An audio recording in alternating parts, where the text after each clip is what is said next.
الحمد لله نحمده ونستعينه ونستغفره ونؤمن به ونتوكل عليه ونعوذ بالله من شرور أنفسنا ومن سيئات أعمالنا من يهده الله فلا مضل له ومن يضلله فلا هادي له ونشهد أن لا إله إلا الله وحده لا شريك له ونشهد أن سيدنا ونبينا مولانا محمدا عبده ورسوله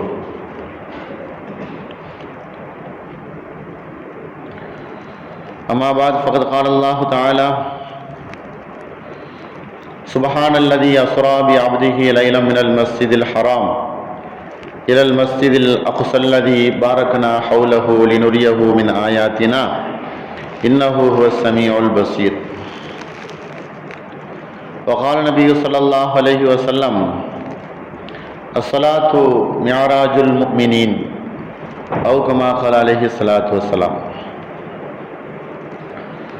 புகழ் அனைத்தும் அல்லாஹ் ஒருவனுக்கே, சாந்தியும் சமாதானமும் நபிகள் நாயகம் ஸல்லல்லாஹு அலைஹி வஸல்லம் அவர்கள் மீதும், அவர்களை பின்பற்றிய உத்தம சத்திய சஹாபாக்கள், தாபியீன்கள், தபா தாபியீன்கள், குறிப்பாக நாம் எல்லோரின் மீதும் அல்லாஹுவின் சாந்தியும் சமாதானமும் என்றென்றும் நின்று நிலவட்டுமாக. நாம் ஒன்று கூடியிருக்கக்கூடிய இந்த ஒன்று கூடலை அல்லாஹ் பொருந்திக் கொள்வானாக. நம்முடைய எண்ணங்களையும் நாட்டங்களையும் எதிர்பார்ப்புகளையும் அல்லாஹ் கபூல் செய்வானாக. நம்முடைய தேவைகளையும் அறிந்து அல்லாஹ் நன்மையான விஷயங்களில் அல்லாஹ் நமக்கு வழிகாட்டுவானாக. இந்த மிஅராஜினுடைய இரவின் பொருட்டினால் நம்முடைய தொழுகைகளையும் நியமமாக தொழுகக்கூடிய நல்லதொரு பழக்கத்தை அல்லாஹ் நம்ம எல்லோருக்கும் தந்தல் புரிவானாக. அல்ஹம்துலில்லாஹ். இன்று மிஅராஜினுடைய இரவு, ரஜபு மாதத்தினுடைய 27வது இரவு தான் மிஅராஜினுடைய இரவு. இந்த இரவுல தான் நபி ஸல்லல்லாஹு அலைஹி வஸல்லம் அவர்கள் மிஅராஜ் என்று சொல்லக்கூடிய விண்ணுலக பயணத்தை மேற்கொண்டார்கள்.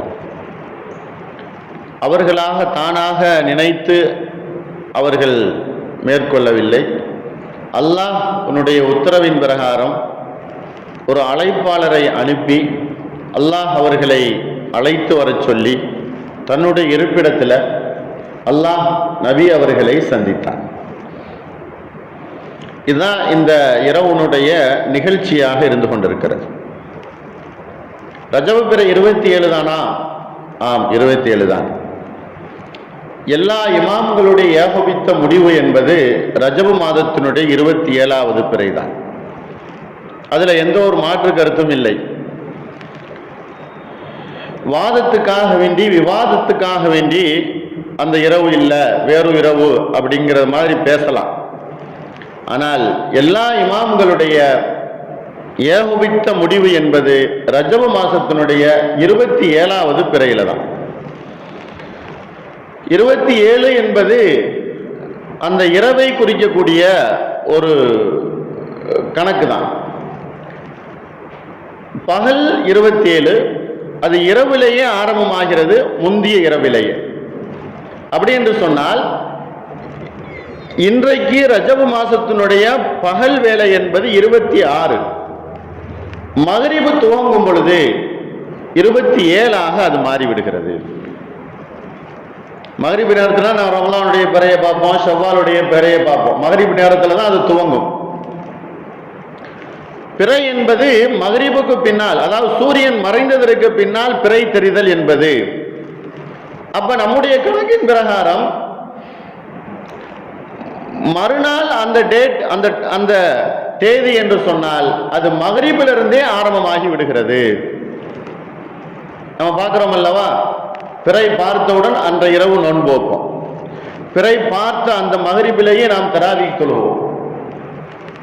அதே போல ரமலான் மாசம் முடிஞ்சிருச்சு அப்படின்னு சொன்னா பிறை பார்த்தவுடன் அன்றைக்கே தராவீஹ் தொழுகையை நாம் தொழுக மாட்டோம். பிறை ஷவ்வாலுடைய பிறை தெரிஞ்சிருச்சு அப்படின்னா அதுதான் நம்முடைய கணக்கின் பிரகாரம். அப்ப 27வது பிறை என்பது இந்த இரவு தான் 27 இரவு. நாளை இரவு அப்படின்னு சொன்னா அது 28வது இரவாக ஆகிவிடும். நபி ஸல்லல்லாஹு அலைஹி வஸல்லம் அவர்கள் இந்த 27வது பிறையில தான் அவர்கள் மியராஜ் சென்றிருக்கிறார்கள்.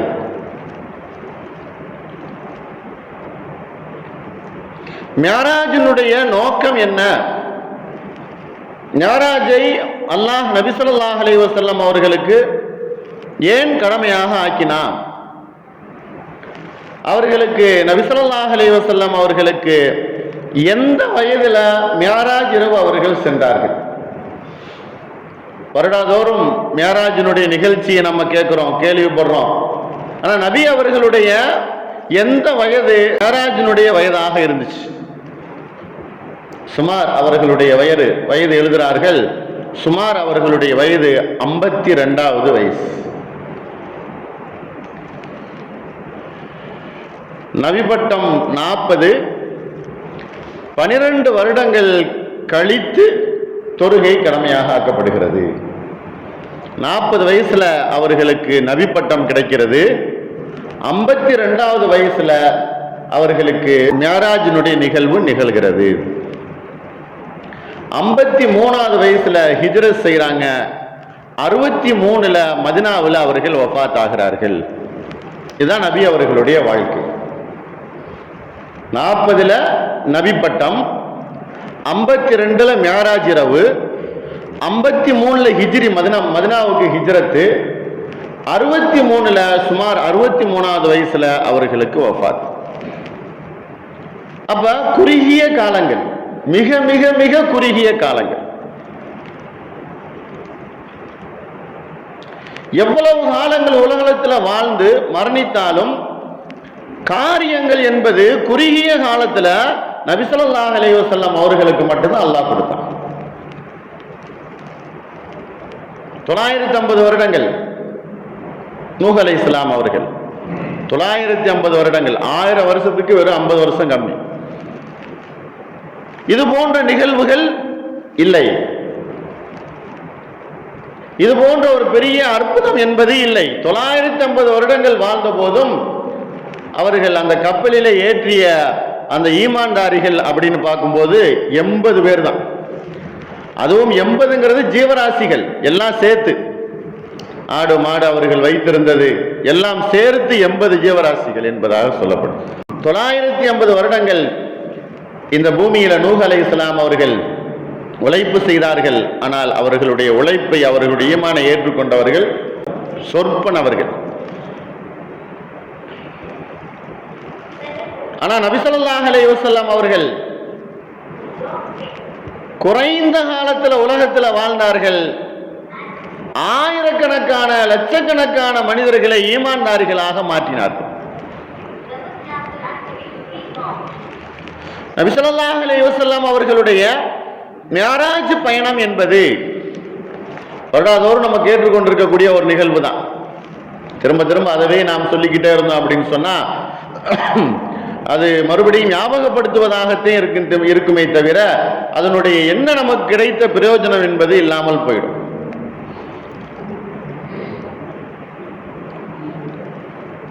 அல்லாஹ் குர்ஆன்ல சூரத்து இஸ்ராவில் சொல்லுகிறான், சுப்ஹானல்லதி அஸ்ரா பி அப்திஹி லைலம் மினல் மஸ்ஜிதில் ஹராம்.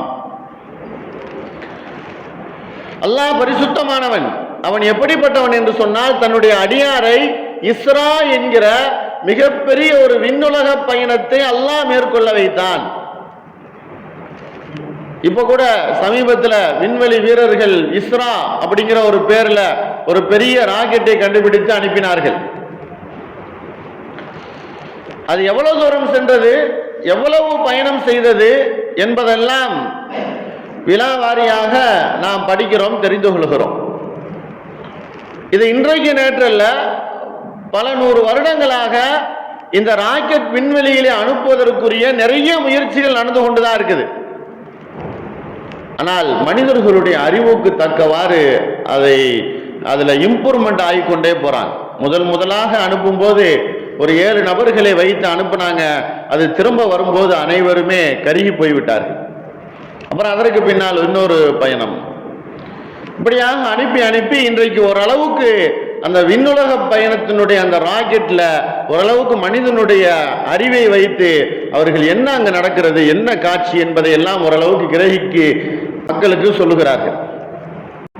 நாம் விளங்க வேண்டும், நபி ஸல்லல்லாஹு அலைஹி வஸல்லம் அவர்களுக்கு ஏன் அல்லாஹ் இந்த மாதிரி ஒரு பயணத்தை கொடுத்தான், என்ன காரணம், எதற்காக வேண்டி?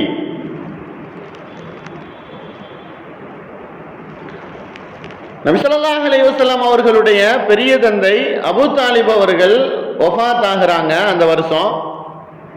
அதை தொடர்ந்து ஹதீஜா அம்மையார் அவர்களும் வஃபாத் ஆகிறாங்க. ஆமுல் ஹுஸ்ன் என்பதாக சொல்லப்படும்.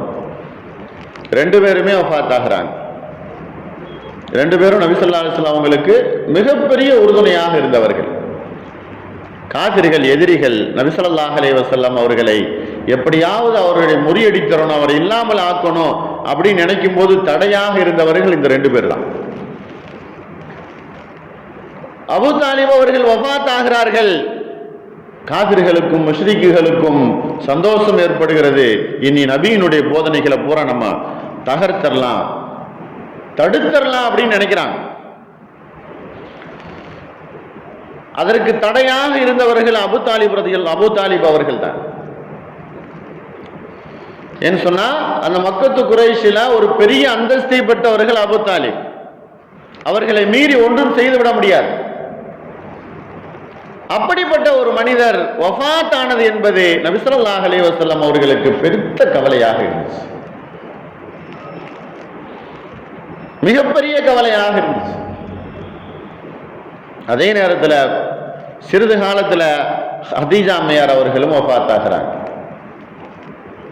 எவ்வளவு உறுதுணையாக இருந்தாங்க ஹதீஜா அம்மையார் அவர்கள்.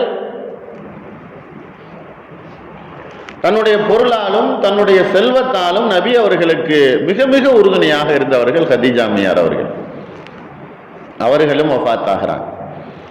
இந்த ரெண்டு நிகழ்வு நபி ஸல்லல்லாஹு அலைஹி வஸல்லம் அவர்களுக்கு ஒரு பெருத்த கவலை ஏற்படுத்தியதனால அல்லாஹ் அவர்களை தன்னுடைய இருப்பிடத்திற்கு அழைத்து தன்னிடத்தில் நபி அவர்கள் பேச வேண்டும் என்கிற ஒரு பெரிய ஏற்பாட்டை அவர்களுக்கு செய்தார்.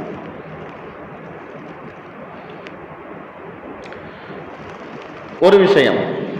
இன்னொன்று, நபி ஸல்லல்லாஹு அலைஹி வஸல்லம் அவர்களுடைய அந்தஸ்து என்பது உயர்ந்தது. எல்லா நபிமார்களை விட நபி அவர்களுடைய அந்தஸ்து என்பது உயர்ந்தது. எல்லா நபிமார்களுடைய செயல்களை விட நபி அவர்களுடைய செயல் உயர்ந்தது. எல்லா நபிமார்களுடைய அற்புதத்தை விட நபி ஸல்லல்லாஹு அலைஹி வஸல்லம் அவர்களுடைய அற்புதம் என்பது உயர்வானது. ஒரே ஒரு உதாரணம், நிறைய விஷயங்கள் இருக்குது. எல்லா நபிமார்களுக்கும் நபி ஸல்லல்லாஹு அலைஹி வஸல்லம் மத்தியில எவ்வளவு டிஃபரண்ட் என்பதுல ஒரே ஒரு உதாரணம். அல்லாஹ் இப்ராஹிம் அலைஹிஸ்ஸலாம் அவர்களை உலகத்துல பெரிய தேர்ந்தெடுத்து நபியாக அல்லாஹ் குர்ஆன்ல சொல்றான். உங்களை நாம் தேர்ந்தெடுத்திருக்கிறோம் நபியாக, உங்களை நீங்கள் வெற்றி பெற்று விட்டீர்கள், உங்களை நாம் ஹலீஃபாவாக, உங்களை மிகப்பெரிய ஒரு நபியாக தேர்ந்தெடுக்கிறோம் அப்படின்னு குர்ஆன்ல நிறைய விஷயங்கள் அல்லாஹ் இப்ராஹிம் அலைஹிஸ்ஸலாத்தை பற்றி சொல்லுகிறான். அவர்களுக்கு சொல்லும் போது ஹலீலுல்லா என்கிற பெயரையும் வைக்கிறான். நபி ஸல்லல்லாஹு அலைஹி வஸல்லம் அவர்கள் சொல்கிறார்கள், இப்ராஹிம் அலைஹிஸ்ஸலாம் அவர்களுக்கும் அல்லாஹ்வுக்கும் மத்தியில உண்டான ஒரு நட்பு என்பது ஹலீல் என்கிற நட்பு. மிகவும் விருப்பமானவர், அல்லாஹ்வுக்கு மிகவும் விருப்பமானவர் அப்படிங்கிற ஒரு சொல் ஹலீலுல்லா அப்படின்னு சொன்னா இப்ராஹிம் அலைஹிஸ்ஸலாம் அவர்கள். ஹபீபுல்லா அப்படின்னு சொல்லும் போது நபி ஸல்லல்லாஹு அலைஹி வஸல்லம் அவர்கள் சொல்கிறார்கள், அல்லாஹ் என்னை ஹபீபுல்லா என்று கூப்பிடுகிறான். அல்லாஹ்வுடைய நேசர், பிரியத்திற்குரியவர். ஹலீல் என்றாலும் தோழர் என்பது அர்த்தம் தான், ஹபீப் என்று சொன்னாலும் நண்பர் என்கிற அர்த்தம் தான். ஆனா ரெண்டு பேருக்கு மத்தியில பெரிய வித்தியாசம் என்பது இருக்குது. என்ன வித்தியாசம்? ஹலீலுல்லா அப்படின்னு சொன்னா இப்ராஹிம் அலைஹிஸ்ஸலாம் அவர்கள் அல்லாஹ்விடத்துல எதை கேட்கிறார்களோ அதை அல்லாஹ் கொடுப்பான். ஆனால் ஹபீப் என்று சொன்னால் நபி ஸல்லல்லாஹு அலைஹி வஸல்லம் அவர்கள் எதை கேட்கணும் அல்லது எதை எதிர்பார்க்கிறார்களோ அல்லது எதை கேட்கலையோ அதையே அல்லாஹ் கொடுப்பான். அதான் ஹபீப். சில நண்பர்கள் நம்மகிட்ட இருப்பாங்க, அவர் வந்து கேட்கட்டும், நம்ம கொடுப்போம், உதவி செய்வோம், கேட்காம நான் உதவி செய்ய மாட்டேன் அப்படின்னு இருக்கக்கூடிய நண்பர்களும் உண்டு. சில நண்பர்களுக்கு அவருடைய தேவை என்ன என்பதை நாம் கேட்டு இன்வால்வ் ஆகி அவருடைய தேவையை நம்ம பூர்த்தி செய்யும். அப்படி நண்பர்களும் நமக்கு உண்டு. அது மாதிரிதான் அல்லாஹ் இப்ராஹிம் அலைஹிஸ்ஸலாம் அவர்கள் எதை கேட்கிறார்களோ அதை கொடுப்பான் அல்லாஹ். ஆனால் நபி ஸல்லல்லாஹு அலைஹி வஸல்லம் அவர்கள் ஹபீபாக இருக்கிறதுனால கேட்காமலேயே அல்லாஹ் கொடுப்பான். மேராஜ் என்பது நபி ஸல்லல்லாஹு அலைஹி வஸல்லம் அவங்க கேட்கவே இல்லை, அல்லாஹ் கொடுத்தான். நபி ஸல்லல்லாஹு அலைஹி வஸல்லம் மேராஜ் இரவுக்கு போகணும் அப்படின்னு எதிர்பார்க்கவே இல்லை, அல்லாஹ் கொடுத்தான். இப்ராஹிம் அலைஹிஸ்ஸலாம் அவர்கள் நிறைய கேட்டார்கள், ஆகையினால் அல்லாஹ் கொடுத்தான். நபி ஸல்லல்லாஹு அலைஹி வஸல்லம் அவர்கள் எதையுமே கேட்கல, அல்லாஹ் கொடுத்தான். இதான் ஹலீல் என்பதற்கும் ஹபீப் என்பதற்கும் உள்ள வித்தியாசம். விண்ணுலக பயணம் என்பது வெகு தூரத்து பயணம். ஆனால் ஒரு இரவுல சில நிமிட பொழுதுல அவர்கள் அவ்வளவு தூரம் சென்று வந்தார்கள் அப்படின்னு சொல்லும்போது உலகத்துல யாருமே நம்பல. முதல் இரவுல போயிட்டு வந்து மக்களிடத்துல சொல்றாங்க, அபூபக்கர் சித்தீக் ரலியல்லாஹு அன்ஹு அவர்களை வைத்துக் கொண்டுதான் எப்பொழுதுமே எல்லா நிகழ்ச்சியையும் சொல்லுவார்கள். அபூபக்கர் சித்தீக் ரலியல்லாஹு அன்ஹு அவர்கள் இல்லை, ஏதோ வியாபார ரீதியாக வெளியூருக்கு சென்று விட்டார்கள். அந்த நிகழ்ச்சி சொல்லும் போது அபூபக்கர் சித்தீக் ரலியல்லாஹு அன்ஹு அவர்கள் இல்லை. இந்த நிகழ்ச்சியை மக்கத்து குறைஷிகளுக்கு சொல்றான், மேராஜுக்கு நான் போனேன், பைத்துல் முகத்தஸ் வரைக்கும் போனேன், அப்புறம் அங்கிருந்து நபிமார்களுக்கெல்லாம் பைத்துல் முகத்தஸ்ல தொழுக வச்சுட்டு விண்ணுலக பயணம் 7 வானங்கள் தாண்டி அல்லாஹ்வை சந்தித்தேன், சிதறத்துல் முன்தஹா அப்படிங்கிற இடம் வரைக்கும் சென்றேன் அப்படின்னு சொல்லும்போது மக்கத்து குறைஷிகள் ஏற்றுக்கொள்ளலாம். மாலை நேரத்தில் அபூபக்கர் சித்தீக் ரலியல்லாஹு அன்ஹு அவர்கள் திரும்புகிறார்கள்.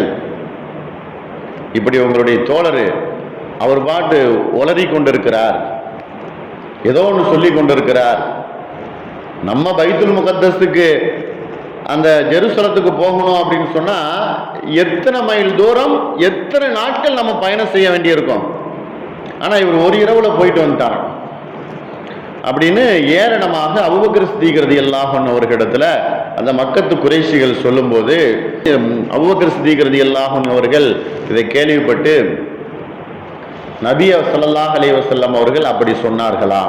ஆமா சொன்னாங்க. அப்படி என்றால் அது நடந்திருக்கும். இதுதான் உண்மைப்படுத்துதல். சித்தீக் என்று சொன்னா உண்மைப்படுத்துதல். நபி அவர்கள் சொன்ன விஷயத்தை உடனடியாக அங்கீகரித்து மக்களுக்கு ஒரு பெரிய அங்கீகாரத்தோடு அறிவிப்பு செய்யக்கூடியவர்கள் அபூபக்கர் சித்தீக் ரலியல்லாஹு அன்ஹு அவர்கள். அபூபக்கர் சித்தீக் ரலியல்லாஹு அன்ஹு அவர்கள் சொன்ன உடனேயே மக்கத்து குறைஷிகள் அப்படியே வாயடைத்து போனார்கள். இந்த நிகழ்வு இன்றைக்கு வந்து பேசும்போது சில குழப்பவாதிகள் சொல்றாங்க, நபி அவர்கள் வந்து உடல்ல போகல, அவர்களுடைய உயிர் தான் போச்சு, ரூஹ் என்பதுதான் போச்சு விண்ணுலக பயணத்திற்கு. உடல்ல போயிருந்தா போயிருக்க முடியாது, அவர்களுடைய ரூஹானியத் என்று சொல்லக்கூடிய உயிர் சென்றது, ரூஹ் தான் சென்றது அப்படின்னு சில பேர் சொல்றாங்க. அதற்கு ஆதாரத்தோடு அல்லாஹ் குர்ஆன்ல சொல்லுகிறான், சுப்ஹானல்லதீ அஸ்ரா பி அப்திஹி லைலம் மினல் மஸ்ஜிதில் ஹராம். அஸ்ரா பி அப்திஹி, அரபி தெரியாதவர்கள் கூட இதை தெரிந்து கொள்வார்கள். அஸ்ரா பி அப்திஹி, அப்து அப்படின்னு சொன்னா அடியார் அப்படிங்கிற அர்த்தம். அப்து அப்படின்னு சொன்னா அடியார். நாம் அடியாரை அவருடைய உடலோடு நாம் அழைத்து சென்றோம். அல்லாஹ் குர்ஆன்ல தெளிவா சொல்லுகிறான். இதை விட வேற என்ன தெளிவு வேண்டும்? அஸ்ரா பி ரூஹி அப்படின்னு சொல்லியிருந்தா அவர் உயிர்ல சென்றிருக்கிறார் அப்படின்னு அர்த்தம், ரூஹ். ஆனா ரூஹ்னு சொல்லலாம். அல்லாஹ் எப்படி சொல்லுகிறான்? பி அப்திஹி, உடலை கொண்டு இருக்கக்கூடிய அடியார். அப்படி சொல்லும்போது அவர்கள் உடலோடு தான் அவர்கள் சென்றிருக்கிறார்கள், உடலோடு தான் அவர்கள் சென்றிருக்கிறார்கள். ரூஹு மட்டும் செல்லவில்லை, உடல் தான் அவர்கள் அந்த பயணம் மேற்கொண்டிருக்கிறது அப்படிங்கிறது தெளிவா தெரியுது நமக்கு. அதாவது மியாராஜ் என்கிற ஒரு அர்த்தம், இஸ்ரா அப்படிங்கிற இரண்டாவது அர்த்தம். இஸ்ரா அப்படிங்கிறது அல்லாஹ் குர்ஆன்ல சொல்கிறான். மியாராஜ் என்பது நபி ஸல்லல்லாஹு அலைஹி வஸல்லம் அவர்கள் ஹதீஸ்ல நிறைய சொல்றாங்க. மியாராஜ் சென்ற விஷயத்தை ஒரு நீளமான ஹதீஸ் புகாரில பதிவு செய்யப்பட்டிருக்கு. மியாராஜை பற்றி அப்படின்னு நீங்க புக் எடுத்து கிதாப் எடுத்து பார்க்க முடியாட்டி கூட கூகுள்ல சர்ச் பண்ணி பார்த்தீங்கன்னு சொன்னா இந்த மியாராஜை பற்றி பெரிய நீண்ட ஹதீஸுகளே வருது. எதையோ நம்ம தேடி பார்க்கிறோம் மொபைல்ல நெட்டில். ஆனா இந்த ஹதீஸை தேடி பார்த்தோம் அப்படின்னு சொன்னா பெரிய ஹதீஸ். இஸ்ரா என்பது அல்லாஹ் சொல்லுகிறான், நாம் அவரை பைத்துல்லாவிலிருந்து பைத்துல் முகத்தஸுக்கு, அக்ஸா அப்படின்னு சொன்னா பைத்துல் முகத்தஸ், நாம் அழைத்து சென்றோம். இதுதான் இஸ்ரா, இரவு நேரத்தில் செல்லக்கூடிய ஒரு பயணம். பைத்துல் முகத்தஸ்ல இருந்து ஜெருசலத்தில் இருக்கக்கூடிய பைத்துல் முகத்தஸ், ஏன் அல்லாஹ் அதை சொல்லுகிறான்? அங்குதான் எல்லா நபிமார்களும் இருந்தார்கள். எல்லா நபிமார்களுடைய அடக்க ஸ்தலமும் பைத்துல் முகத்தஸ்ல தான் இருக்குது. அதனாலதான் இன்றைக்கு யூதர்கள் பைத்துல் முகத்தஸை கைப்பற்றணும் அப்படின்ட்டு மாச கணக்கில் வருஷ கணக்கில் போர் செய்து அந்த மக்களை பூராம் கொன்று குமித்து எப்படியாவது நாம் கைப்பற்றலாம் அப்படின்னு நினைக்கக்கூடிய ஒரு நிலை பைத்துல் முகத்தஸ். காபாவில இருந்து இதை நபி ஸல்லல்லாஹு அலைஹி வஸல்லம் அவர்கள் எப்படி வர்ணிக்கிறார்கள் என்று சொன்னா, இரவு நேரத்தில் தூங்குவதாகவும் இருந்தேன், அதே நேரத்தில் முழிப்பும் இருந்தது. தூக்கத்துக்கும் முழிப்புக்கும் மத்தியில் நான் இருந்தேன். நபி ஸல்லல்லாஹு அலைஹி வஸல்லம் சொல்றாங்க, இரவு நேரத்தில் தூங்குவதாகவும் சில நேரத்தில் அயர்ந்திருந்தேன், அதே நேரத்தில் முழிச்சும் இருந்தேன். ஒரு தூதுவர் வந்தார், என்னை எழுப்பினார். நான் அவரை பார்க்கிறேன், கையை பிடித்து இழுத்து கொண்டு ஜம்சம் இருக்கக்கூடிய இடத்துல என்னை படுக்க வைத்து என்னுடைய அந்த ஓபன் சர்ஜரி பண்ணுகிறார். ஹார்ட் ஓபன் சர்ஜரி இப்போ பண்றாங்களா இல்லையா, அது மாதிரி நபி ஸல்லல்லாஹு அலைஹி சொல்றாங்க, இங்க இருந்து இந்த வவுத்து பகுதி வரையிலையும் அவர் கையை வைத்து அப்படியே கத்தி போல கிழித்தார். உள்ள இருக்கக்கூடிய ஹார்ட்டை எடுத்தார், ஜம்சம் நீரில் கழுகினார், ஈமானையும் ஹிக்குமத்தையும் உள்ளே நுழைத்தார். அப்புறம் சேர்த்து வைத்து கையை வைத்து தடவினார், அது ஒட்டி கொண்டது.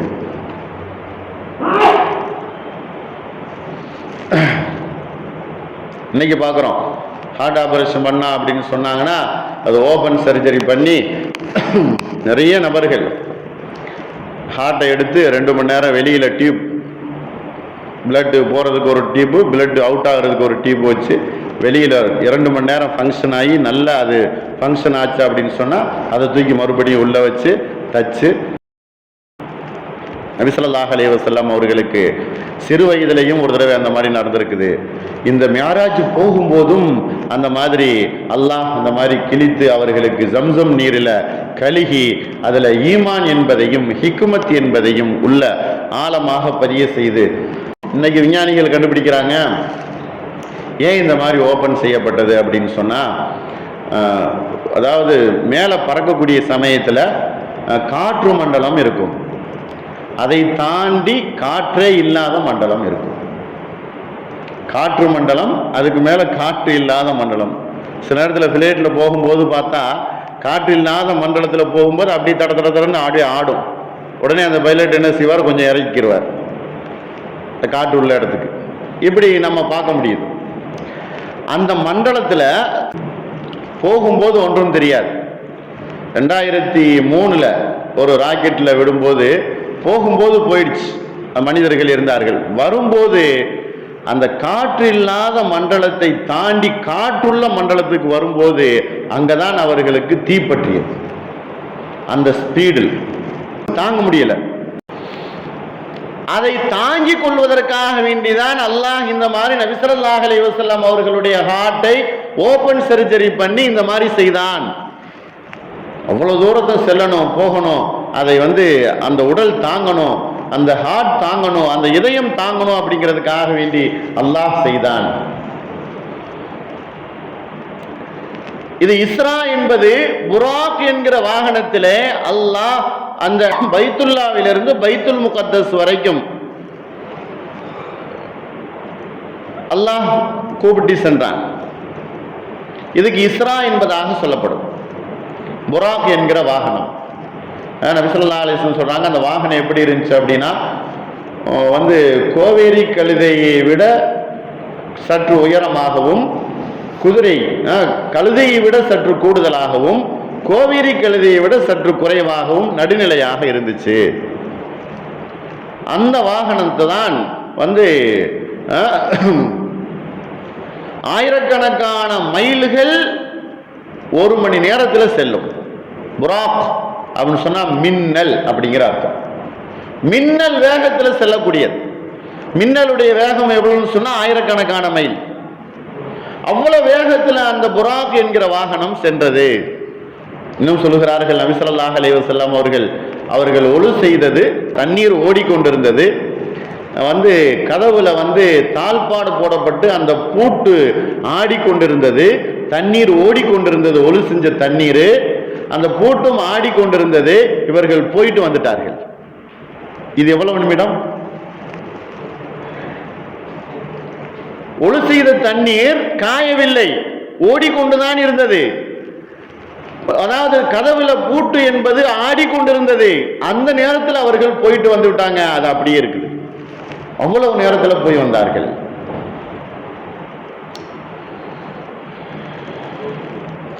அந்த பைத்துல் முகத்தஸ்ல இருந்து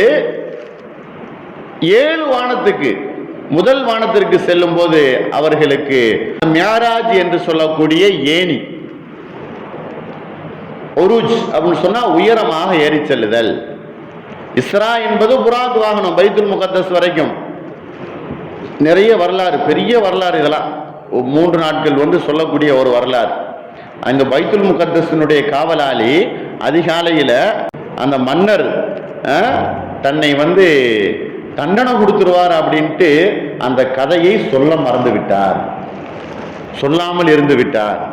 பின்னால ஒரு காலத்தில் சொல்லுகிறார், மன்னர் என்னை தண்டித்து விடுவார் அப்படிங்கிறதுக்காக வேண்டி நான் இந்த சம்பவத்தை சொல்லல.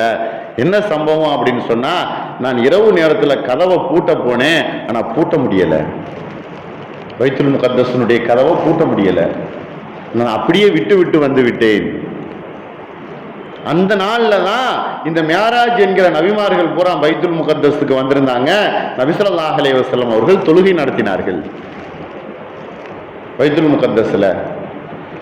பைத்துல் முகத்தஸ்ல நபிமார்களுக்கு எல்லா நபிமார்களும் ஒன்று கூடி இருக்க அங்குதான் அவர்கள் தொழுகை நடத்தினார்கள். நபி ஸல்லல்லாஹு அலைஹி வஸல்லம் அவர்கள் எல்லா நபிமார்களையும் பார்த்தார்கள், மூசா அலைஹிஸ்ஸலாம் அவர்களையும் பார்த்தார்கள். அங்கிருந்து தொழுக வைத்ததற்கு பின்னால்தான் உருஜ் என்று சொல்லக்கூடிய உயரமாக ஏறி சொல்லக்கூடிய, இன்றைக்கு பயன்படுத்துவதாக சொல்லுவதாக இருந்தால் எக்ஸ்லைட் என்பதாக சொல்லலாம்.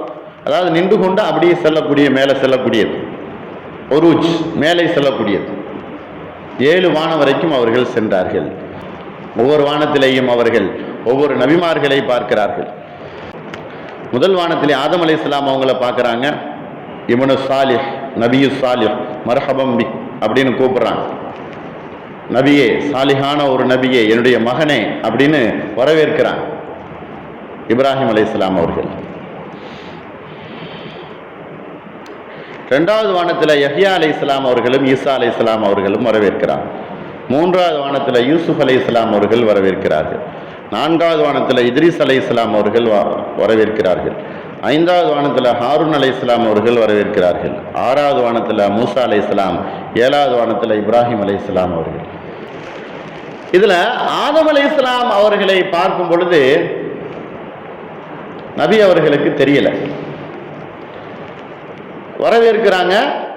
வரவேற்று முடிச்சதுக்கு பின்னாடி ஒரு சம்பவத்தை நபி ஸல்லல்லாஹு அலைஹி வஸல்லம் அவர்கள் பார்த்த அந்த சம்பவத்தை சொல்றாங்க. ஆதம் அலைஹிஸ்ஸலாம் அவர்கள் வலது பக்கம் பார்த்து சிரிக்கிறாங்க, இடது பக்கம் பார்த்து அழுகிறார்கள். வலது பக்கம் பார்த்து சிரிக்கிறாங்க, இடது பக்கம் பார்த்து அழுகிறார்கள். அப்ப நபி ஸல்லல்லாஹு அலைஹி வஸல்லம் அவங்க கேட்குறாங்க, ஏன் இந்த மாதிரி நிகழ்வு? இவங்க யாரு? இவங்க தான் ஆதம் அலைஹிஸ்ஸலாம் அவர்கள். இவர்கள் ஏன் இப்படி சிரிக்கிறார்கள், அழுகிறார்கள்? வலதுபுறத்திலே பார்க்கும் பொழுது நபி ஸல்லல்லாஹு அலைஹி வஸல்லம் அவர்களுடைய உம்மத்தில் சுவர்க்கவாசிகள் வலதுபுறத்தில் இருக்கிறாங்க, இடதுபுறத்தில் நரகவாசிகள் இருக்கிறாங்க. வலதுபுறத்தில் பார்க்கும் பொழுது சுவர்க்கவாசிகள் சந்தோஷத்தை பார்த்து சிரிக்கிறாங்க, இடது பக்கத்தில் நரகவாசிகளை பார்த்து அழுகிறாங்க. சொல்றாங்க, இது உங்களுடைய உம்மத்தில் நிகழக்கூடிய நிகழ்ச்சி இது. அப்ப இப்ப நம்ம கற்பனை பண்ணிடக்கூடாது, அப்ப நம்ம ஏற்கனவே சொர்க்கத்துக்கு போயிட்டோம், நரகத்துக்கு நரகவாசிகள் போயிட்டாங்க அப்படிங்கிற அர்த்தமா? நபி ஸல்லல்லாஹு அலைஹி வஸல்லம் அவங்க 52வது வயசுல விண்ணுலக பயணம் போனாங்க. அப்பவே நம்ம எல்லாத்தையும் நரகத்திலையும் சொர்க்கத்திலையும் இருக்கிறதையும் பார்த்துட்டாங்க. அப்ப இப்ப நம்ம உலகத்துல இருந்துகிட்டு இருக்கோம், போயிட்டு வந்துட்டோமா அல்லது இனிமேல் போக போறோமா? நபி ஸல்லல்லாஹு அலைஹி வஸல்லம் அவர்கள் எப்படி பார்த்தார்கள்? நபி ஸல்லல்லாஹு அலைஹி வஸல்லம் அவங்க சொல்றாங்க, இந்த மாதிரி ஒரு நிகழ்வு நடக்க இருக்குது என்பதை அல்லாஹ் காட்டினான். அல்லாஹ் அவர்களுக்கு காட்டினான். இதுதான் நடந்த விஷயம். இந்த மாதிரி நடக்க இருக்கிறது நிகழ்வு என்பதை அல்லாஹ் அவர்களுக்கு காட்டினான்.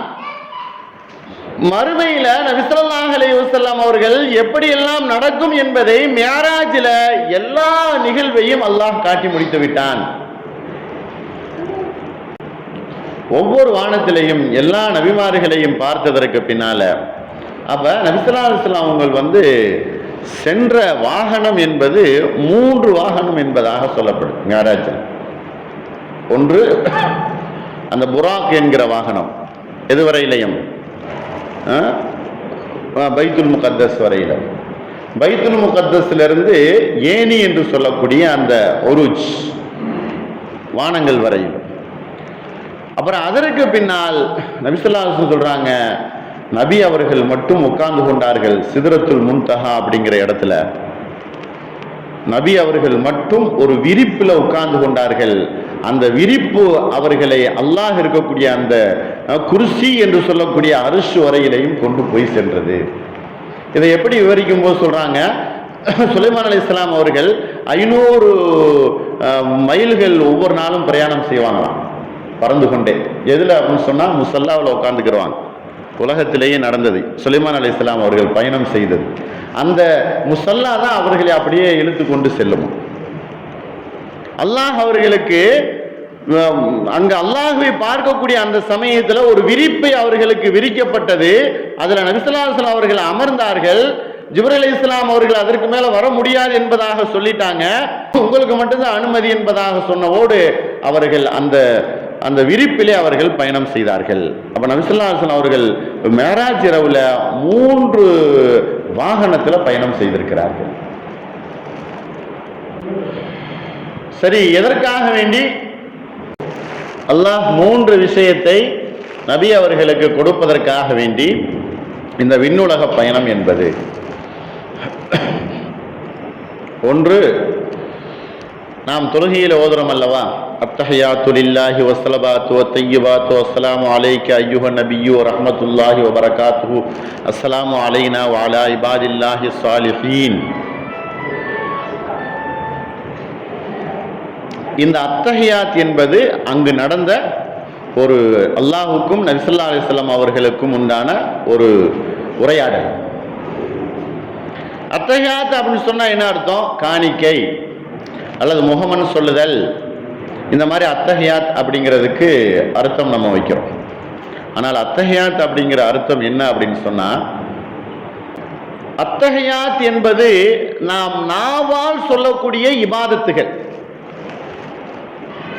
நாவினால் சொல்லக்கூடிய இபாதத்துகள் அத்தஹியாத் என்பது. சுபஹானல்லாஹ், அல்ஹம்துலில்லாஹ், அல்லாஹு அக்பர். நாவுல என்னென்ன நன்மைகளான கடமைகளான காரியங்கள் செய்யறோமோ அது பூரா அத்தஹியாத்தை சார்ந்தது. அத்தஹியாத் என்கிற அனைத்து நாவால் சொல்லக்கூடிய இபாதத்துகள், வணக்க வழிபாடு, நாவல நம்ம சொல்லக்கூடிய வணக்க வழிபாடு. தொழுகையில தக்பீர் கட்டி நின்றுட்டோம், அல்ஹம்து சூரா ஓதுறோம், துணை சூரா ஓதுறோம், ருக்குல தஸ்பீஹ் ஓதுறோம், சஜ்தாவுல தஸ்பீஹ் ஓதுறோம். இது பூராம் நாவால் செய்யக்கூடிய இபாதத்துகள். அத்தஹியாத் என்பதற்கு நாவால் செய்யக்கூடிய இபாதத்துகளுக்கு சொல்லப்படும். இவைகள் அனைத்தும் நாவுல என்னென்ன நம்ம இபாதத் செய்யறோமோ அவைகள் அனைத்தும். சாதாரணமா சிறுவர்களுக்கு அல்லது பெரியவங்களுக்கு நாவுல நாம் உபதேசம் செய்தால் கூட ஒரு நல்ல வார்த்தைகள் தான்.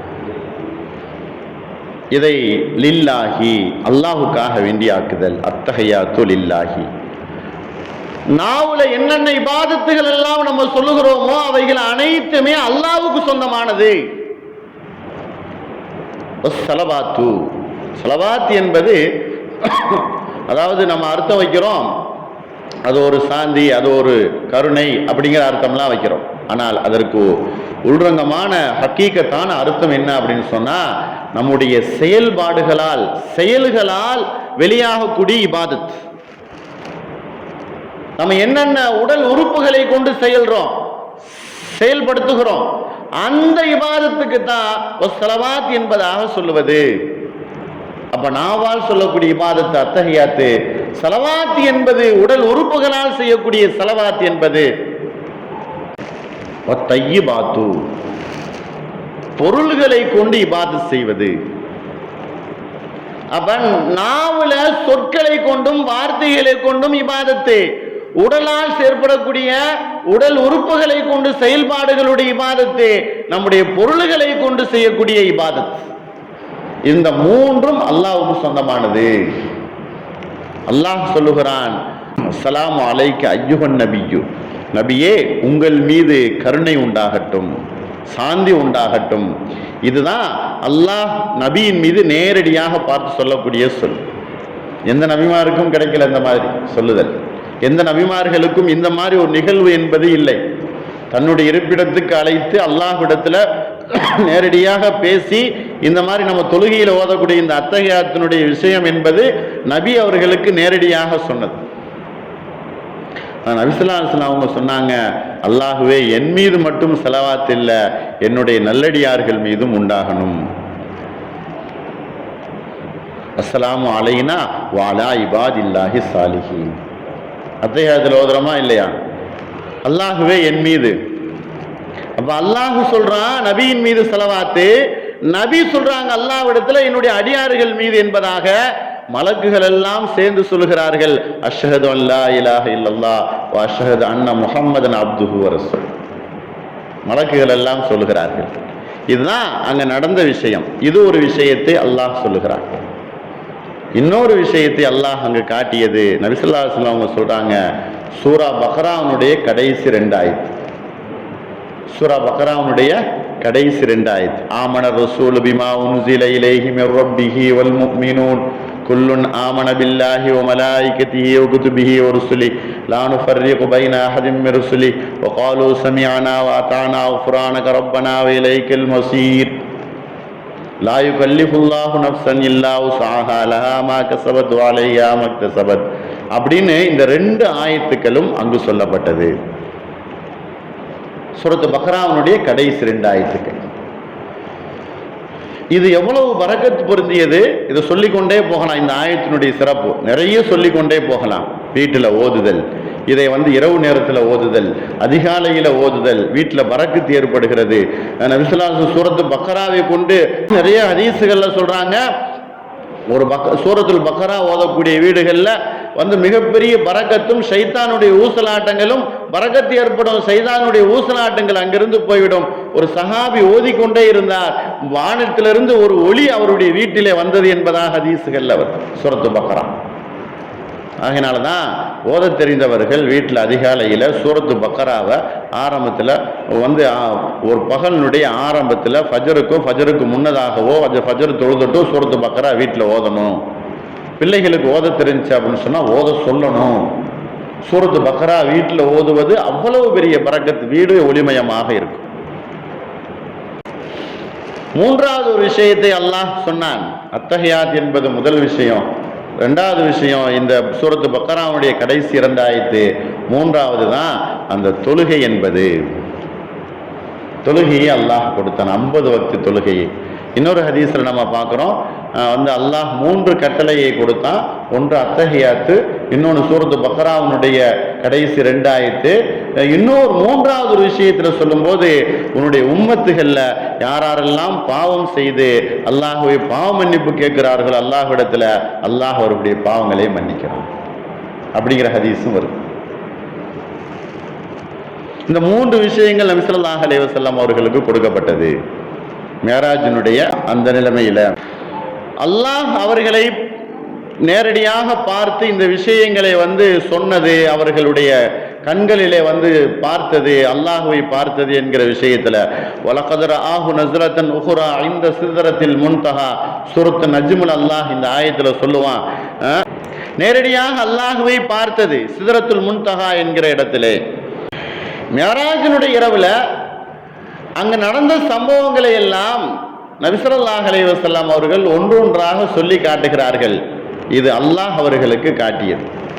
ஒரு தடவை நபி ஸல்லல்லாஹு அலைஹி வஸல்லம் ஃபஜர் தொழுதுட்டு உட்கார்ந்து சஹாபாக்கள்கிட்ட பிலால் ரலியல்லாஹு அன்ஹு அவர்களும் இருக்கிறாங்க. பிலால் ரலியல்லாஹு அன்ஹு பார்த்து கேட்குறாங்க, பிலாலே, ஈமான் கொண்டதற்கு பின்னால என்ன நல்ல அமல் செய்கிறீர்கள்? உங்களுடைய காலடி செருப்பு சத்தத்தை சொர்க்கத்தில் நான் கேட்டேன் மேராஜின் போது. என்ன நல்ல அமல்கள் செய்கிறீர்கள்? சொர்க்கத்தில் நான் பார்த்தேன், கேட்டேன், என்ன நல்ல அமல்கள் செய்கிறீர்கள்? அப்ப பிலால் ரலியல்லாஹு அன்ஹு சொல்வார்கள், அல்லாஹ்வின் தூதரே, எந்த ஒரு நல்ல அமல், பெரிய ஒரு நல்ல அமல்லாம் இல்லை, இரவு நேரத்தில் நின்று தொழுக முடியல, பெரிய கடமைகள்லாம் செய்ய முடியல, செல்வந்தனும் இல்லை, நான் நிறைய ஜக்காத்து கொடுப்பதற்கு எதுவுமே இல்லை, ஆனால் நான் செய்யக்கூடிய ஒரு அமல் விடுபடாம தொடர்ச்சியாக நான் செய்கிறேன். பிலால் ரலியல்லாஹு அன்ஹு அவர்கள் செய்த ஒரு சின்ன அமல், லேசான அமல், மிகவும் எல்லாரும் செய்யக்கூடிய ஒரு அமல், சோம்பலை முறிக்கக்கூடிய ஒரு அமல். கேள்விப்படுகிறோம், சொல்றோம், காதில் கேட்கிறோம், மனசுல பதிவு செய்கிறோம், இன்ஷா அல்லாஹ் அதை நம்ம செயல்படுத்துவோம். ஒரு சின்ன விஷயம் தான். என்ன? எந்நேரமும் ஒழுவுடன் இருக்குதல். எப்பயுமே ஒழுவுடன் இருப்பார்கள் பிலால் ரலியல்லாஹு அன்ஹு அவர்கள். ஒழு முறிஞ்சிருச்சுன்னா உடனடியாக ஒழு செஞ்சிருவாங்க. வேற பெரிய ஒரு செயல் அல்ல, ஒழுவுடன் இருக்குதல். எனக்கு ஒழு முறிஞ்சிருச்சு, உடனடியாக ஒழு செய்து கொள்வேன். ஒழு இல்லை, ஒழு செய்து கொள்வேன். இமாம்கள் ஒரு ஹதீஸுடைய விரிவுரையில படித்த ஞாபகம், எந்த ஒரு மனிதர் ஒழுவோடு பிரயாணம் செய்கிறாரோ அவருடைய பிரயாணம் பாதுகாப்பாக இருக்கும். ஒழுவோடு பிரயாணம் செய்யக்கூடியவர், அவருடைய பிரயாணம் பாதுகாப்பானது. ஆபத்துகளிலிருந்து, பேராபத்துகளிலிருந்து, பெரிய இன்னல்களிலிருந்து அவர் பாதுகாக்கப்படுவார். ஒழுவோடு அவர் பிரயாணம் செய்தால். பைக்கில் போகிறோம், காரில் போகிறோம், எவ்வளோ தூரம் நம்ம பயணம் செய்கிறோம். அப்போ நம்ம ஒழு என்பது ஒரு லேசான ஒரு விஷயம். இதை நம்ம மேற்கொண்டுட்டோம் அப்படின்னு சொன்னால் பேரு ஆபத்துகளிலிருந்து நாம் பாதுகாக்கப்படுகிறோம். இன்னைக்கு எவ்வளோ பெரிய ஆபத்துகளுடைய செய்திகளை நம்ம பார்க்குறோம். சாதாரணமாக கணவன் மனைவி பிரயாணம் செய்கிறாங்க, இது நல்ல பிரயாணம் செய்தவர்கள் தான், நல்ல எக்ஸ்பீரியன்ஸான டிரைவர் தான், நல்ல பல காலங்கள் பழக்கமான ஒரு டிரைவர் தான், ஆனால் அவர் எப்படி இப்படி மோதினார் என்பதாகவே தெரியலையே. அந்த மாதிரி ஒரு நிலைமைகளிலிருந்து நாம் பாதுகாக்கப்படணும் அப்படின்னு சொன்னால் இந்த மாதிரி ஒழுவுடன் நாம் இருப்பது. பிலால் ரலியல்லாஹு அன்ஹு அவர்கள் இதைத்தான் சொன்னாங்க, நான் எப்பொழுதுமே ஒழுவோடு இருப்பேன் அப்படின்னு சொன்னாங்க. இந்த விஷயம்தான் உன்னை சொர்க்கத்துக்கு சென்று வைத்தது. அப்போ பிலால் ரலியல்லாஹு அன்ஹு சொர்க்கத்துக்கு போகலை, ஆனால் அந்த நிகழ்ச்சி அல்லாஹ் காட்டினான்.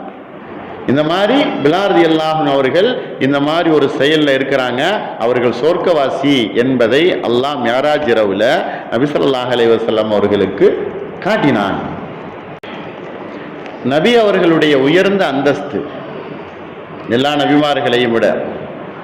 இன்றைக்கு சில பேர் பார்க்குறோம், வாயில தான் பேசிக்கிருந்தாங்க, இன்னைக்கு யூடியூப்பு அது இதுன்னு நிறைய சேனல்களில், வலைத்தளங்களில் நிறைய கட்டுரைகள் கூட போடுவதை நம்ம பார்க்குறோம். அல்லாஹ் அக்பர். நபி ஸல்லல்லாஹு அலைஹி வஸல்லம் அவங்க சாதாரண மனிதர் தான், அவர்களுக்கு என்ன அந்தஸ்து இருக்குது? அல்லாஹ் தொழுகை கொடுத்தான், தொழுகை வாங்கிட்டு வந்தாங்க, மக்கள்கிட்ட கொடுத்தாங்க, அதோட முடிஞ்சு போச்சு. அவர்களுக்கு என்ன அந்தஸ்து இருக்குது? அவர்களுக்கு என்ன உயர்ந்த அந்தஸ்து? எல்லா மனிதர்கள் போலதான். அவர்களே சொன்னாங்க, உங்களை மாதிரி நானும் ஒரு மனிதர் தான் அப்படின்னு சொல்லியிருக்கிறாங்க. அப்படின்னு இன்றைக்கு நிறைய பேசுகிறார்கள், எழுதுகிறார்கள். ஆனால் அல்லாஹ் அவர்களை உயர்ந்த அந்தஸ்தை கொடுப்பதற்காக வேண்டிதான் இந்த மியராஜ் பயணத்தையே மேற்கொள்ள வைத்தான். குர்ஆன்ல பல இடங்கள்ல, 100க்கும் மேற்பட்ட இடங்கள்ல அல்லாஹ் நபி அவர்களை புகழ்ந்து சொல்லுகிறான். உதாரணத்துக்கு நீங்க தெரிஞ்சுக்கணும் அப்படின்னு சொன்னா, குல் என்கிற வார்த்தை குர்ஆன்ல வருது. குல் என்கிற வார்த்தை, இந்த குல் என்கிற வார்த்தை என்ன அர்த்தம்னா, அல்லாஹ் சொல்லுவதை நபியை நீங்க மக்களுக்கு சொல்லுங்க. குல்னா சொல்லுங்கள். கால என்பதில் வந்து குல், குல் நீங்க சொல்லுங்கள். அல்லாஹ் சொன்னதை நீங்க மக்களுக்கு சொல்லுங்க. அல்லாஹ் நேரடியா மக்களை கூப்பிட்டு சொல்லலாம், சொல்ல முடியும். ஆனா அப்படி சொல்லல. ஏன்? நபிக்கு அந்தஸ்து உண்டு. நபி சொன்னால் அவர்கள் கேட்கணும். நபியினுடைய அந்தஸ்து உயர்வானது என்பதை பல இடங்கள் அல்லாஹ் சொல்லி காட்டுகிறான் குர்ஆன்ல. அந்த மாதிரி நபி அவர்களுக்கு உயர்ந்த அந்தஸ்து என்பது அல்லாஹ் காட்டுவதற்குதே இந்த மியராஜ் என்கிற பயணத்தை அல்லாஹ் கொடுத்தான். இதுதான் உண்மையான விஷயம். இதை மறுக்க முடியாது யாரும். தன்னுடைய இருப்பிடத்திற்கு அழைத்து அல்லாஹ் இந்த விஷயங்களை நபி அவர்களுக்கு சொல்லுகிறான் அப்படின்னா அவர்களுக்கு பெரிய உயர்ந்த அந்தஸ்து என்பது அல்லாஹ்விடத்திலேயும் உண்டு, மக்களிடத்திலேயும் உண்டு. சுருக்கமாக வந்துருவோம். அங்க நடந்த நிகழ்வுகள், சில விஷயங்கள். நபி ஸல்லல்லாஹு அலைஹி வஸல்லம் அவங்க சொல்றாங்க, சொர்க்கத்தில் நரகத்தையும் எனக்கு காட்டப்பட்டது, சொர்க்கத்தையும் காட்டப்பட்டது, நரகத்தையும் எனக்கு காட்டப்பட்டது. சொர்க்கத்தில் அதிகமானவர்கள் யார் இருந்தார்கள் என்று சொன்னால் ஏழைகள் இருந்தார்கள். சொர்க்கத்தில் இருந்தவர்கள் ஏழைகள் அதிகமான பேர். நரகத்தில் இருந்தவர்கள் அதிகமான பேரு பெண்கள். நபி ஸல்லல்லாஹு அலைஹி வஸல்லம் அவங்க சொல்றாங்க, சொர்க்கத்தில் அதிகமான பேர்கள் ஏழைகள் இருந்தார்கள், நரகத்தில் அதிகமான பேர் பெண்கள் இருந்தார்கள். ஏழைகள் அவர்கள் ஏன் அப்படி ஏழைகளாக சொர்க்கத்திற்கு போகக்கூடியவர்கள்? நபி ஸல்லல்லாஹு அலைஹி வஸல்லம் அவங்களுடைய அந்த ஹதீஸுகளை நம்ம பார்க்கிறோம். ஒரு செல்வந்தர் 500 வருடம் தாமதமாகத்தான் சொர்க்கம் செல்வார். அவருடைய கணக்கு வழக்குகள், அவருடைய செல்வம், அவருடைய சொத்து எல்லாத்தையும் கணக்கு கொடுத்துட்டு, அதனால உலகத்தில் செல்வந்தர்களாக இருக்கக்கூடாது அப்படிங்கிற நிலைமை அல்ல, இருக்கக்கூடாது, ஏழையாகவே இருந்துடலாம். நபி ஸல்லல்லாஹு அலைஹி வஸல்லம் அவர்கள் ஏழையாக இருந்தார்கள். ஏழைகளுடைய கூட்டத்தில் என்னை சேர்க்கணும் அப்படின்னு துவா செய்தாங்க. அந்தஸ்தால் ஏழைகள் மறுமையில் உயர்ந்தவர்கள். ஆனால் இங்கு அவர்கள் ஏழைகள், அங்கு ஏழைகள் அல்ல. சொர்க்கத்தில் அவர்கள் செல்வந்தர்கள். ஆனால் ஏழைகள் என்பது இந்த துன்யாவில் அவர்கள் ஏழைகளாக இருந்தார்கள். அல்லாஹ் குர்ஆன்ல சொல்றான், அல்லாஹுல் கனியு அன்துமுல் ஃபுகரா. அல்லாஹ் தான் செல்வந்தன். உங்களுடைய எவ்வளவு சொத்து இருந்தாலும் நீங்கள் ஏழைகள் தான், தேவையுடையவர்கள் தான். அல்லாஹ் தான் செல்வந்தன். நீ எவ்வளவு சொத்துக்கள் உங்களுக்கு இருந்தாலும் நீங்க ஏழைகள் தான் அப்படின்னு அல்லாஹ் சொல்லிட்டான். ஆகையினால உலகத்தில் ஏழைகள் செல்வந்தர்கள் இந்த ரெண்டு பேருமே அல்லாஹ்வுடைய நாட்டப்படி இருக்கக்கூடியவர்கள். அல்லாஹ்வுடைய நாட்டப்படி உலகத்தில் இருந்து கொண்டே இருப்பார்கள். செல்வந்தர்களை செல்வந்தர்கள் நினைச்சு ஏழைகளே இல்லாம ஆக்கிடலாம் அப்படின்னா அதுவும் நடக்காது. அல்லது எல்லா பேருமே ஏழைகளாக மாறிடலாம் அப்படின்னாலும் முடியாது. சொர்க்கத்தில் ஏழைகள் இருக்கிறார்கள் அப்படின்னு சொன்னா அவர்களுடைய சகிப்புத்தன்மை, அவர்களுடைய பொறுமை, அவர்கள் பணம் காசு இல்லாத நேரத்தில் கஷ்டப்பட்ட நிலை, அவர்களுடைய குடும்பம் சார்ந்த விஷயங்கள், இதோடு சேர்த்து இபாதத்துகள், இது எல்லாத்திலையும் கணக்கு பண்ணும்போது அவர்கள் சொர்க்கவாசிகளாக அங்கு சொர்க்கத்தில் அவர்கள் இருக்கிறார்கள். நபி ஸல்லல்லாஹு அலைஹி வஸல்லம் அவர்கள் கேட்டார்கள், ஏன் நரகத்தில் இந்த மாதிரி அதிகமான பெண்கள் இருக்கிறார்கள் அப்படின்னு கேட்கப்பட்ட போது நபி ஸல்லல்லாஹு அலைஹி வஸல்லம் அவர்களுக்கு சொல்லப்பட்டது, அவர்கள் ரெண்டு விஷயங்களை செய்கிறார்கள். ஒன்று, அதிகமாக சாபமிடுகிறார்கள். இரண்டாவது, கணவனுடைய பேச்சுக்கு, கணவனுடைய அந்த கட்டளைக்கு அவர்கள் மாறு செய்து நடக்கிறார்கள். இந்த ரெண்டு விஷயங்கள் அவர்களிடத்தில் இருக்கிறதுனால அதிகமாக நரகத்தில் பெண்கள் இருப்பதை காண்டேன் என்பதாக சொல்றாங்க. அன்பான தாய்மார்களே, சகோதரிகளே, கவனிக்க வேண்டும். நாம் எப்பொழுது பார்த்தாலும் நம்முடைய பேச்சுக்கள்ல 2-3 பேர் நம்ம சேர்ந்துட்டோம் அப்படின்னு சொன்னா பெண்கள் அதிகமாக பேசுவதை இயற்கையாகவே பார்க்கிறோம். 2 பெண்கள் பேச ஆரம்பிச்சுட்டாங்க அப்படின்னு சொன்னா எல்லாமே லேட் ஆயிடும். சமைக்கிறது லேட் ஆயிரும், சாப்பாடு கொடுக்கறது லேட் ஆயிரும், எல்லாமே அதிகமாக தாமதமாக ஆயிடும். ரெண்டு பேரும் உட்கார்ந்து பேச ஆரம்பிச்சுட்டாங்க அப்படின்னா என்ன பேசுவாங்க, என்ன அவர்களுடைய பேச்சுல என்ன இருக்கும்? இன்னைக்கு நீ தஹஜ்ஜுத் தொழுதீங்களா? இன்னைக்கு நான் தொழுதேன். இன்னைக்கு நான் குர்ஆன் ஓதுனேன், நீங்க ஓதுனீங்களா? இன்னைக்கு நான் இவ்வளவு தஸ்பீஹ் செய்தேன், நீங்க தஸ்பீஹ் செய்தீங்களா? இது மாதிரியா பேசுவாங்க. மூணாவது ஒரு நபரை பற்றி பேசுவார்கள். அந்த அம்மா, அந்த வீட்டுக்காரம்மா, அவருடைய கணவர், அவருடைய பிள்ளை, கல்யாணம் பண்ணி கொடுத்தோம்ல அந்த பிள்ளையினுடைய நிலைமை இப்படியெல்லாம் இருக்குது.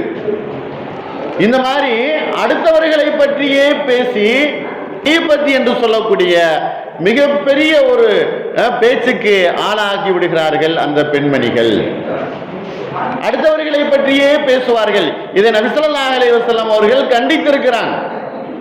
இது கூடாது என்பதாக சொல்லி இருக்கிறாங்க. நீங்கள் ரெண்டு பெண்கள் சேரும் போது நல்ல விஷயங்களை பரிமாறிக்கொள்ளுங்கள், உங்களுடைய இபாதத் சார்ந்த விஷயங்களை பரிமாறிக்கொள்ளுங்கள், அல்லது கல்வி சார்ந்த விஷயங்களை பரிமாறிக்கொள்ளுங்கள். நல்ல விஷயங்கள் எதுவாக இருக்குதோ அதை நீங்கள் பேசிக்கொள்ளுங்கள் என்பதாக சொல்றாங்க. எப்ப பார்த்தாலும் அவர்கள் லானத் செய்வது, சாபமிடுவது, சாபமிடக்கூடிய பேச்சு, பிள்ளைகளை அதிகமாக திட்டுவது, அல்லது தனக்கு உரிமை உள்ளவர்களை அல்லாஹ்வுடைய கோபத்துக்கு ஆளாகி திட்டுவது, இது போன்ற சாபமிடுதல் என்பது அவர்களிடத்தில் இருந்து கொண்டுதான் இருக்குது.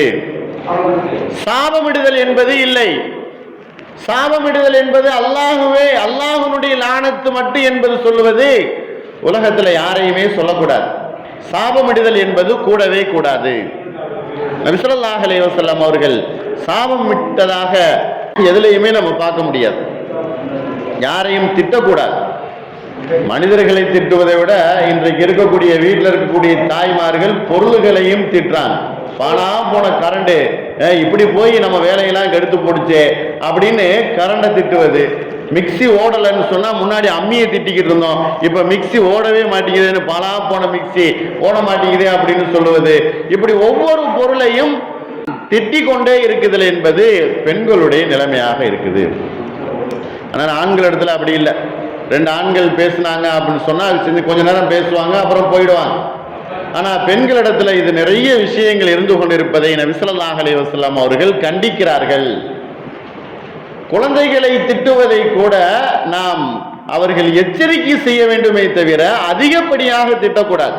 ஒரு ஆண் திட்டினால், தன்னுடைய பிள்ளை, தன்னுடைய மகனை ஆண் திட்டுகிறான், ஏன் மதரசாவுக்கு போல, நாளையிலிருந்து மதரசாவுக்கு போகல அப்படின்னு சொன்னா நான் குச்சி எடுத்துருவேன் அப்படிங்கிறது மட்டும்தான் ஆண்கள் திட்டுவார்கள்.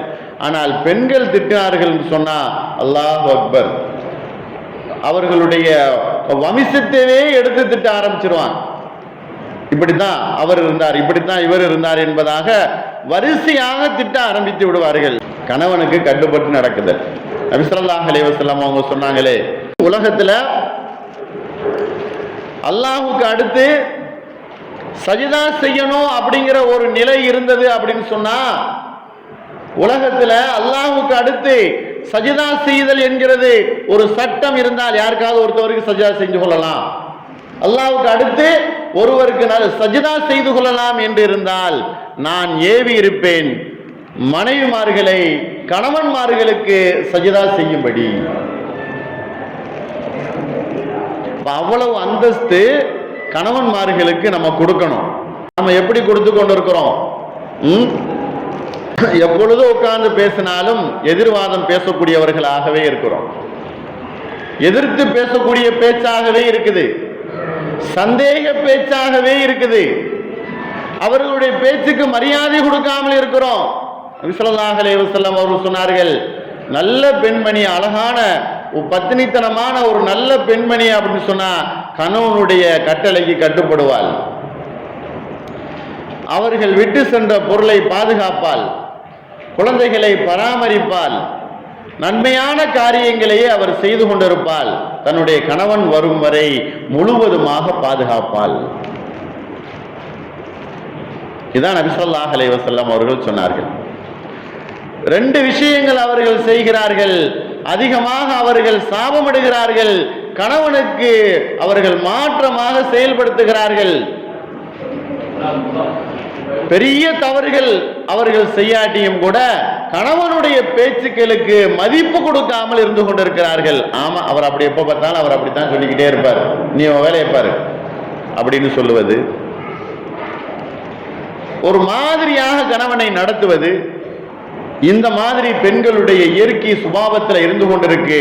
இதனால் அவர்கள் நரகம் செல்லுகிறார்கள். அன்பான தாய்மார்களே, சகோதரிகளே, இதை நாம் கருத்தில் கொள்ள வேண்டும். கணவன் அவர்கள் மூலமாகத்தான் நமக்கு எல்லா வசதி வாய்ப்புகளும், அனைத்து தேவைகளையும் பூர்த்தி செய்கிறோம்.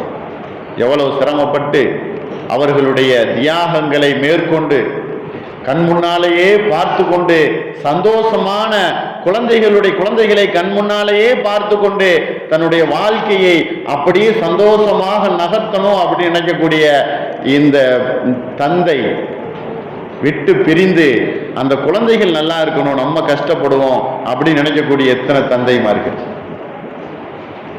அப்ப அப்படிப்பட்ட கணவன்மார்களுக்கு நம்ம எப்படி நடந்து கொள்ளணும்? தியாகத்தை மேற்கொள்ளுகிற அந்த கணவன்மார்கள், அவர்கள் நினைத்தால், அவர்கள் முடிவெடுத்தால், அவர்கள் தன்னுடைய வீட்டிலேயே இருந்து கொண்டு சகல விஷயங்களையும் சந்தோஷமாக இருக்க முடியும். ஆனால் பல சிரமங்களுக்கு, கஷ்டங்களுக்கு மத்தியில முதலாளிகளுடைய திட்டுகளை எல்லாம் வாங்கி கொண்டு எவ்வளவு பயணங்களை மேற்கொண்டு சிரமத்துக்கு மத்தியில் அவர்கள் சம்பாதிக்கிறார்கள், நம்முடைய குடும்பத்துக்காக வேண்டி, நம்முடைய பிள்ளைகளுக்காக வேண்டி. ஆகையினால அவர்களை நாம் கண்ணியப்படுத்தணும், அவர்களுடைய பேச்சுக்களை மதிக்கணும். நபி ஸல்லல்லாஹு அலைஹி வஸல்லம் அவர்கள் சொல்லி இருக்கிறாங்க, கணவன்மார்களை நீங்கள் மதிக்குதல் என்பது நரகத்தை விட்டு பாதுகாக்கும், போவதை விட்டும். ஸல்லல்லாஹு அலைஹி வஸல்லம் சொன்னாங்க, கணவன்மார்களுக்கு நீங்கள் நன்றியோடு நடந்து கொள்ளுங்கள், சொர்க்கவாசியாக நீங்கள் ஆகுவீர்கள். கணவனுடைய திருப்தியை பெற்றுக் கொள்ளுங்கள், சொர்க்கவாசியாக ஆகுவீர்கள். கணவனுடைய அதிருப்தியோடு ஒரு பெண் மரணித்தால் அவர் செல்லக்கூடிய இடம் நரகம் என்பதாக சொன்னார்கள். கணவனுடைய அதிருப்தியை கொண்டு ஒரு பெண் மரணித்தால் அந்த பெண் செல்லக்கூடிய இடம் நரகம் என்பதாக சொன்னார்கள். திருப்தி என்பதை கணவனிடத்திலிருந்து நாம் பெற்றுக்கொள்ள வேண்டும். இதை தாண்டி நபி ஸல்லல்லாஹு அலைஹி வஸல்லம் அவங்க வர்றாங்க. ஒரு இடத்துல பார்க்குறாங்க, சில விவசாயிகள் விவசாயம் செய்து கொண்டிருக்காங்க, நாற்று நடுறாங்க. காலையில் மாலையில் அதை அறுவடை செய்கிறார்கள், கொள்முதல் செய்கிறாங்க. காலையில் நடுறாங்க, அது வளர்ந்துருது, சாயந்தரத்துக்குள்ள அதை அறுவடை செய்து கொள்கிறார்கள். இவர்கள் யான் என்பதாக நபி ஸல்லல்லாஹு அலைஹி வஸல்லம் அவங்க அந்த ஜிப்ரீல் அலைஹிஸ்ஸலாம் அவர்களிடத்தை கேட்கும்போது, இவர்கள் தான் ஜிஹாது செய்தவர்கள், அறப்போர் செய்தவர்கள், மார்க்கத்தில் அறப்போர் செய்தவர்கள், இந்த முஜாஹிதுகள், ஜிஹாது செய்தவர்கள். உடனடியாக இவர்களுக்கு நன்மை என்பது கிடைத்துக் கொண்டிருக்குது என்பதாக சொன்னார்கள். அடுத்து அப்படியே வருகிறார்கள்.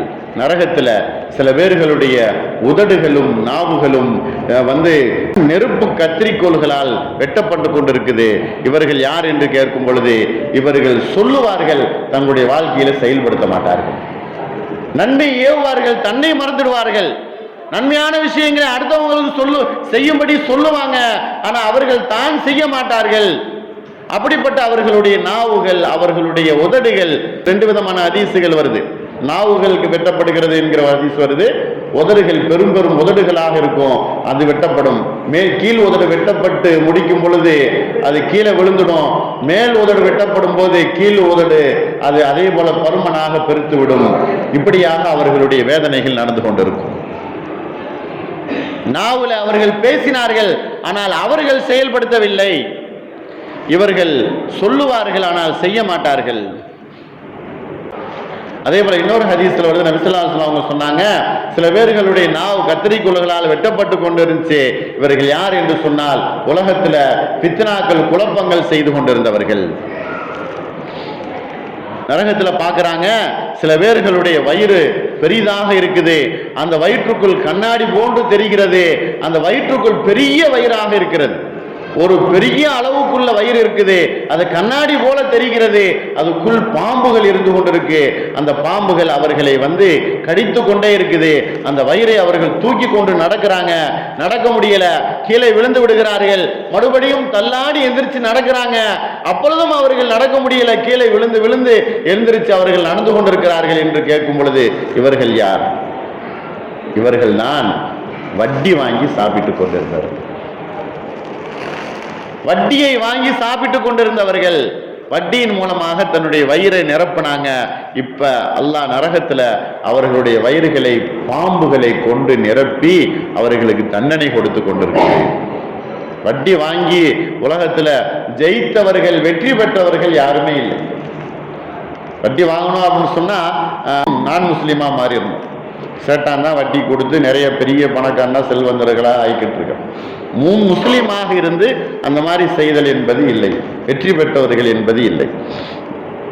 அடுத்து போறாங்க, அப்படியே நரகத்தினுடைய நிலைமைகளை பார்க்கிறாங்க.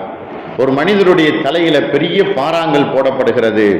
இவர் யார் என்று கேட்கும் பொழுது தலைக்கணம் உடையவர். தலைக்கணம் அப்படின்னு சொன்னா தலை பாரமாக இருந்துச்சு, ஆகையினால் அவருடைய அந்த தலை பாரத்தை பாறை கல்லை கொண்டு நசுக்கப்படுகிறது, தூக்கி போடப்படுது. அந்த பாறாங்கல் நகர்ந்து போகிறது, மறுபடியும் அந்த தலை சரியாகுது, மறுபடியும் பாறாங்கல் போடப்படுகிறது. இப்படியாக அவருடைய வேதனை. இது யார் என்று சொன்னால் இவர்களுடைய தலை கணத்தினால் அதிகாலை வேளையிலே அல்லது மற்ற நேரங்களிலே தொழுகைக்கு எந்திரிக்க முடியாமல் தலை கணத்தவர்கள். தொழுகைக்கு எந்திரிக்க முடியல, அவர்களுடைய தலை கணமாக இருந்ததுனால. ஆகையினால அவர்கள் தொழுகைக்கு வராமல் தொழுகைக்கு தன்னுடைய தலையை படுக்கையிலிருந்து தூக்க முடியாமல் கணத்தவர்கள். தூக்குவதற்கு அவர்களால் முடியல, ஆகையினால தலை கணத்தவர்கள் என்பதாக இவர்களுக்கு இந்த மாதிரி தண்டனை கொடுக்கப்பட்டு கொண்டிருக்கு. அடுத்து இன்னொரு நரகவாசிகளை பார்க்கிறார்கள். சொர்க்கத்தையும் நரகத்தையும் ரெண்டையுமே அவர்களுக்கு காட்டப்படுகிறது. நரகத்தில் இருக்கக்கூடிய இன்னும் சில நபர்களை பார்க்கிறார்கள். அவர்களுடைய முன் துவாரம் பின் துவாரம் அவர்களுடைய ஒட்டு துணியால் மறைக்கப்பட்டு அவர்கள் இருந்து கொண்டிருக்கிறாங்க. அவர்களுடைய சத்தம் ஆடு மாடு சத்தங்களை போன்றிருக்கிறது. சொல்றாங்க, முன்பின் துவாரங்கள் அவர்கள் ஒட்டு துணியால் மறைக்கப்பட்டு அவர்களுடைய சத்தம் ஆடு மாடு சத்தத்தை போன்று இருக்கிறது. அவர்களுக்கு தாகம் ஏற்படுகிறது. அவர்கள் நெருப்பினால் கொதிக்கப்பட்ட தண்ணீரை அவர்களுக்கு தாகமாக கொடுக்கப்படுகிறது. நரகத்தினுடைய உணவுகள் அவர்களுக்கு பசிக்கு கொடுக்கப்படுகிறது. இவர்கள் யார் என்று கேட்கும் பொழுது உலகத்துல நிறைய பொருள்கள் வச்சிருந்தாங்க, ஆனா ஜக்காத்து கொடுக்கல. நிறைய பொருள்கள் வைத்திருந்தார்கள், ஆனால் ஜக்காத்து கொடுக்கவில்லை. ஆகையினால் அவர்களுக்கு இந்த தண்டனை இருந்து கொண்டிருக்கிறது. அடுத்து செல்கிறார்கள். ஒரு இடத்துல நல்ல மாமிசம் இருக்குது, இன்னொரு இடத்துல கெட்ட மாமிசம் இருக்குது. சில பேர்கள் அந்த நாத்தம் எடுத்த மாமிசத்தை சாப்பிட்டு கொண்டிருக்கிறாங்க. நல்ல கறியை அவர்கள் சாப்பிட முடியல, அந்த கெட்டு போன கறியை அவர்கள் சாப்பிட்டு கொண்டிருக்கிறாங்க. இவர்கள் யார் என்று கேட்கும் பொழுது இவர்கள் தான் ஆண் பெண் ரெண்டு பேரும் ஹலால் இல்லாத ஒரு இடத்துல போய் ஹராமான ஒரு இடத்துல விபச்சாரம் செய்தவர்கள். ஹலாலான கணவன் உண்டு, ஹலாலான மனைவி உண்டு இருக்க அவர்கள் வேறு இடத்துல போய் அவர்கள் தங்களுடைய ஹராமான செயலை விபச்சாரத்தை மேற்கொண்டவர்கள் என்பதாக அவர்களுக்கு நபி ஸல்லல்லாஹு அலைஹி வஸல்லம் அவர்களுக்கு சொல்லப்படுகிறது. இப்படியாக நிறைய விஷயங்கள் சொர்க்கவாசிகளை பற்றி நபி ஸல்லல்லாஹு அலைஹி வஸல்லம் அவங்க சொல்றாங்க. உலகத்துல ஒரு மனிதர் அதிகாலையிலே யார் எழுந்திருத்து ஃபஜருடைய நேரத்திலே அவர்கள் பள்ளியிலே ஒழு செய்துவிட்டு பள்ளிக்கு சென்றாரோ அவருக்கு சுவர்க்கத்தில் உயர்ந்த அந்தஸ்தை அவர்கள் பார்க்கிறார்கள். ஜன்னத்துல் ஃபிர்தௌஸ் என்கிற அந்தஸ்திலே அவர்கள் இருக்கிறார்கள். யார் என்று சொன்னால் இவர்கள் வீட்டிலிருந்தே ஒழுவோடு பள்ளிவாசலுக்கு அதிகாலை நேர இல்லத்திலே சென்றவர்கள். சொர்க்கத்தினுடைய நிலைமையும் நரகத்தினுடைய நிலைமையும் மியராஜ் இரவில் அவர்களுக்கு காட்டப்பட்டது. பின்னால் மறுமையில உலகத்தை வாழ்ந்தவர்களுடைய நிலைமையை இப்படித்தான் இருக்கும் என்பதை நபி ஸல்லல்லாஹு அலைஹி வஸல்லம் அவர்களுக்கு காட்டப்பட்டது. அன்பானவர்களே, அல்லாஹ்வின் நல்லடியார்களே, இது மிஅராஜினுடைய ஒரு நீண்டதொரு சம்பவம். நபி ஸல்லல்லாஹு அலைஹி வஸல்லம் அவர்கள் நமக்கு இதை எதற்கு எடுத்து சொல்கிறார்கள் என்று சொன்னால், ஏதோ ஒரு சம்பவமாக கேட்டுட்டு இதை அப்படியே விட்டுட்டு போகக்கூடிய நிலைமை அல்ல. இதை நமது வாழ்க்கையிலே பதிவு செய்யணும், வாழ்க்கையிலே செயல்படுத்தணும், உள்ளத்தில் பதிவு செய்யணும், வாழ்க்கையிலே செயல்படுத்தணும். இந்த சம்பவங்களை நம்முடைய குழந்தைகளுக்கு, நம்முடைய வாரிசுகளுக்கு சொல்லிக் கொடுக்கணும். அல்லாஹ்வினுடைய அச்சத்தை உண்டு பண்ணணும். சொர்க்கத்தினுடைய சுகபோகங்களை குழந்தைகளுக்கு சொல்லணும். நரகத்தினுடைய கஷ்டங்களை குழந்தைகளுக்கு சொல்லி வளர்க்கணும். அவர்கள் அல்லாஹ்வினுடைய அச்சத்தோடு அவர்கள் உலகத்தில் வாழணும் என்பதற்காக வேண்டிதான் அல்லாஹ் இந்த மாதிரி ஒரு நிலைமையை, மிஅராஜ் என்கிற ஒரு விண்ணுலக பயணத்தை நபி ஸல்லல்லாஹு அலைஹி வஸல்லம் அவர்களுக்கு அல்லாஹ் கொடுத்தான். அது பற்றி உண்டான ஒரு இரவு தான், சிறப்பான ஒரு இரவு தான் இன்று இந்த மிஅராஜினுடைய இரவாக இருந்து கொண்டிருக்கு. ஆகையினால் அன்பானவர்களே, அல்லாஹ்வின் நல்லடியார்களே, நமக்கும் அல்லாஹ் நரகத்தினுடைய எல்லா கஷ்டங்களையும் சிரமங்களை விட்டும், அதே போல கபரினுடைய வேதனைகளை விட்டும் அல்லாஹ் நம்மளை பாதுகாத்து சுவர்க்கத்தில் உயர்ந்தவர்களாக, சுவர்க்கத்தில் உயர்ந்த அந்தஸ்துடையவர்களாக அல்லாஹ் நாம் எல்லோரையும் ஆக்கி அல்புரிவானாக. வாஹிர் தாவான் அல்ஹம்துலில்லாஹி ரப்பில் ஆலமீன். அஸ்ஸலாமு அலைக்கும் வரஹ்மத்துல்லாஹி வபரகாத்துஹு.